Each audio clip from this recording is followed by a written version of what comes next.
Hello again, you're tuning in to V News. Coming up next, we have your top stories.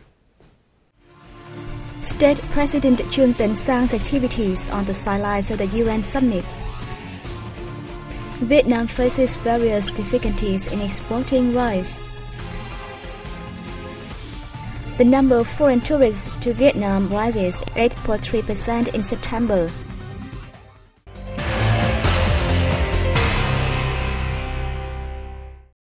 The 8th session of the Central Steering Committee for Anti-Corruption convened in Hanoi on September 28th. Party General Secretary Quyen Zhe Ku, head of the committee, chaired the session. The party leader spoke highly of the efforts and high determination of ministries and sectors in implementing conclusions of the previous section. He also asked relevant ministries and agencies to strengthen collaboration mechanism, promote law execution, and step up the popularization of laws, policies, and activities regarding the fight against corruption. Members of the steering committee stressed the need to push up the process of investigation and prosecution of major corruption cases in the coming time. Since the last section, anti-corruption measures have been strongly implemented. The leadership of party committees and administrations at all levels over the work have been strengthened, especially the collaboration between relevant agencies in inspection, supervision, and dealing with important and complicated cases. Now we move to other stories. State President Zhang attended separate meetings and met foreign leaders on the sidelines of the UN summit in New York on September 27th, local time. Our reporters will bring you more details. Addressing the Global Leaders Meeting on Gender Equality and Women's Empowerment, the leader highlighted Vietnam's achievements in building laws, institutions, and national strategies on gender equality. According to the president, women account for 48.4% of the labor force, 24% of National Assembly deputies, and 25% of entrepreneurs in Vietnam. He affirmed the country's strong commitments to prioritizing resources to narrow the gender gap across sectors, while improving the access of women and girls, especially those in disadvantaged areas, to healthcare service, education, and job. Vietnam will make every effort to gradually eliminate all forms of violence against women and girls, he said, stating firmly that the country will join hands with the UN and international community in ensuring the rise to equality and advancement of women worldwide. Also on September 27th, President Zhang had separate meetings with the Austrian and Chilean presidents. At the meeting with Austrian President Heinz Fischer, the two leaders agreed to increase the exchange of visits by high-level delegations and business people to foster links in trade and investment. The Vietnamese leader also called on the Austrian government to continue its provision of official development assistance to Vietnam. President Fischer stated that Austria always backs Vietnam to bolster comprehensive ties with the European Union, promising that the country will urge the EU to quickly sign the bilateral free trade agreement. Meeting Chilean President Michelle Bachelet, President Zhang affirmed Vietnam always treasures ties with Chile. He took this occasion to thank President Bachelet for her efforts in strengthening relations between the two countries. The two presidents expressed their joy at recent fruitful developments in bilateral ties, especially after the Vietnam-Chile Free Trade Agreement took effect in 2014 that helped lift two-way trade to $890 million. Also on the sidelines of the ongoing UN summit in New York, Deputy Prime Minister and Foreign Minister Phạm Bình Minh met foreign high-ranking diplomats to discuss ways to beef up relations between Vietnam and their countries. More details coming up next. At the meeting with Bulgarian Foreign Minister Daniel Mitov, Minh said the two ministries and other agencies should work closely together to implement agreements reached during the official visit to Bulgaria by Prime Minister Nguyễn Tấn last June. He suggested Bulgaria consider granting official development assistance or preferential credit for environment and health projects in Vietnam, especially those in the Mekong-Danube cooperation framework. Minister Mitov stressed that the two sides should prepare carefully for the meeting of the Joint Committee on Cooperation next November and the two foreign ministries' political consulting meeting this year. Meeting Danish Foreign Minister Quyen Zhe Ku, Minh thanked the Danish government for providing large amounts of ODA for Vietnam in recent years, saying Vietnam hopes to further cooperation with Denmark in trade, investment, science, technology, green growth, climate change, education and training. At the meeting with Cameroonian Foreign Minister Pierre Mokoko Mbonjo, Minh stated that Vietnam is keen to boost mutually beneficial cooperation with Cameroon and proposed the two countries expand efforts to tap their partnership potential. Mbonjo pledged to create favorable conditions for foreign investors, including those from the Southeast Asian nation.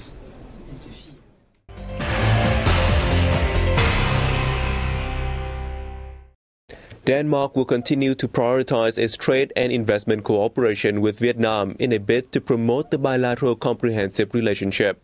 Danish ambassador to Vietnam Charlotte Lawson made the remark at a press briefing in Hanoi on September 28. Ambassador Lawson noted that over the past 2 decades, Denmark has provided Vietnam with some $1.3 billion in official development assistance, contributing to the country's impressive socio-economic development.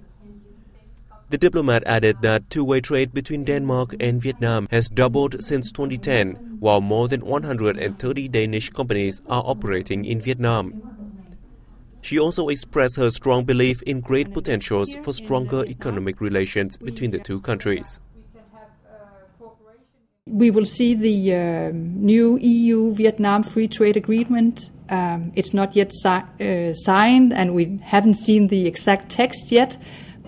But it will basically create the foundation to further increase trade and investment between Europe and Vietnam, and of course also Denmark and Vietnam. So I'm sure that will mean a lot to our future economic cooperation. Though Vietnam-Denmark relations have shifted from a partnership based on ODA to a comprehensive partnership, the Western country still prioritizes helping Vietnam to accelerate its green growth. Worthy of note, Denmark will continue to fund environmental projects in Vietnam, enabling the country to cope with climate change impacts until 2017, while supporting Vietnamese small and medium-sized enterprises to improve energy efficiency. Between 2009 and 2015, Denmark has granted nearly $40 million to help Vietnam strengthen its climate change adaptation ability. The State Bank of Vietnam said it is abolishing the interest rate ceiling on dollar deposits offered by banks to organizations and companies, which previously stood at 0.25% in an attempt to avoid dollar hoarding.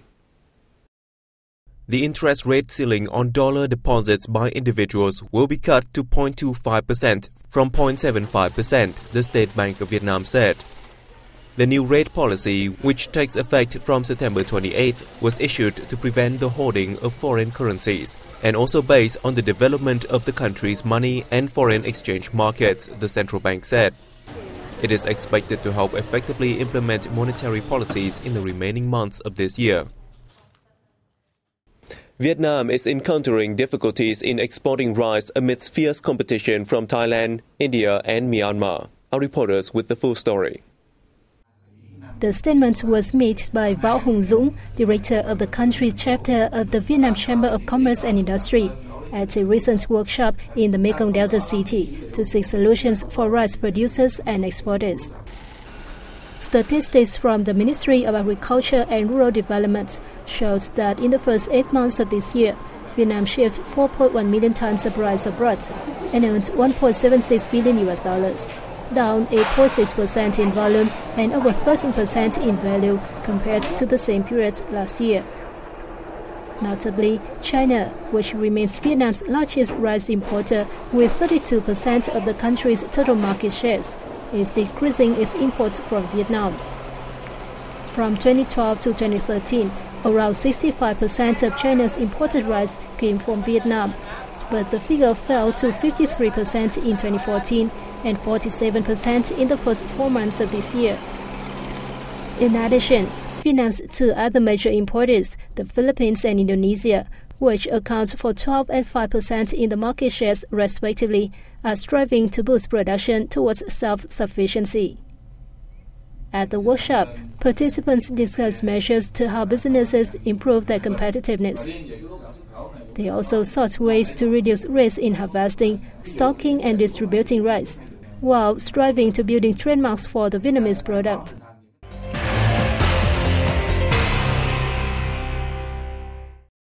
The Ministry of Planning and Investment has announced that in September of 2015, 7,042 new enterprises were established, while 10,111 others discontinued their operations. More details coming up next.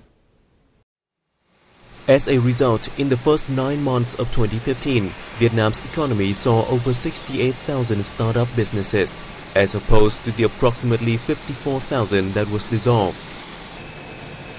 The Ministry of Planning and Investment stated that with these newly established businesses, over $44 billion will be poured into the economy to serve production and business activities. Of the figure, more than $27 billion were registered by existing businesses for expanded investment.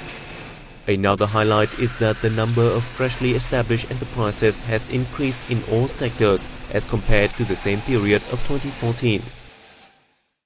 Vietnam's industrial production index fell 0.78% in the third quarter from the same period last year, resulting in a year-on-year decrease of 0.74% in the first 9 months of 2015. According to the China Statistics Office, the decrease is attributed to the reduction in the prices of minerals and processing manufacturing products. 6 out of 10 processing manufacturing products groups saw decreases in production indexes in the quarter, including electronics, metals, chemicals, processed foodstuff, beverages, and textiles. The General Statistics Office said the drop in the prices of metal ore products and coal in the period contributed to the falling production index of mining products.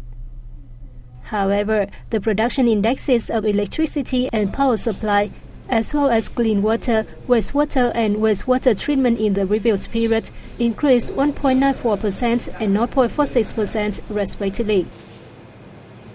Vietnam welcomed over 626,300 foreign visitors in September, up 8.3% from the same period last year. The General Statistics Office of Vietnam said the figure raised the number of foreign visitors to Vietnam in the first 9 months of this year to over 5.68 million.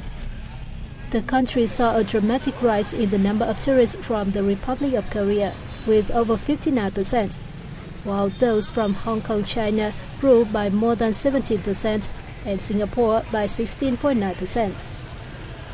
It faced visitor declines in several markets, including Cambodia, Thailand, Laos, and China. The Vietnam National Administration of Tourism reported the 9-month revenues from the tourism sector reached more than $12.22 billion, up 2.8% from the same period a year ago. Quyen Zhe Ku, one of the 2 most important festivals of Cao Dai dignitaries and followers, is taking place at the Cao Dai Church in the southwestern province of Tây Ninh. We went along to take a look. Quyen Zhe Ku is a great religious banquet for the Great Mother and 9 female immortals of the Zhe Palace, or Jasper Point Palace, held annually on the 15th day of the 8th lunar month. Cao Dai followers believe the banquet enables them to achieve their goal of liberating themselves from the cycle of birth and death. This year's 2-day event attracted representatives from religious organizations from Japan, Taiwan, China, Malaysia, and Singapore, and tens of thousands of followers and people across the country. It included worshipping and peace-praying ceremonies and gift presentations to children. And that has wrapped up our news bulletin. Thank you for your attention. As always, we aim to bring you the latest events of the day. We'll see you soon.